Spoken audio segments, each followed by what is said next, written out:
இருக்கலாம், எத்தனையோ மொழிகள் இருக்கலாம். ஆனா நம்மளுக்கு என்ன பெருமை அப்படின்னு சொன்னா, எங்க போனாலும் நம்ம என்ன சொல்லணும் தெரியுமா? கெத்தா, ஸ்டைலா, நான் கவண்டண்டான்னு சொல்லணும். அந்த பெருமை இது. கவண்டண்டான்னு பசங்க மட்டும் சொல்றது இல்ல, படிக்கிற பிள்ளைங்க நான் கவண்டச்சிடா அப்படின்னு சொல்லணும்.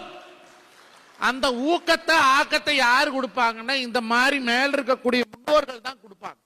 அப்ப அந்த வழி வழியா வம்சம் அப்படி, குளங்குளமா கோத்திரம் அப்படிம்பாங்க.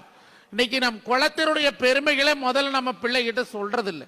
மெயினா என்னன்னா, பெத்தவங்களோட இன்னைக்கு மிகப்பெரிய ஒரு டிராபேக் அப்படின்னா, பிள்ளைகிட்ட மனசு விட்டு பேசுறது இல்லை. எல்லாம் குழந்தையில பாக்குறது இல்லை, பணம் சம்பாதிக்கக்கூடிய மிஷினா தான் பாக்குறாங்க. எல்லாம் படி படி படி படி, படிச்சு முடிச்சா வேலை வேலை வேலை, வேலை முடிச்சா கல்யாணம் கல்யாணம் கல்யாணம், கல்யாணம் முடிச்சா குழந்தை குழந்தை குழந்தை குழந்தை, அந்த குழந்தை பிறந்துட்டா படி படி படி.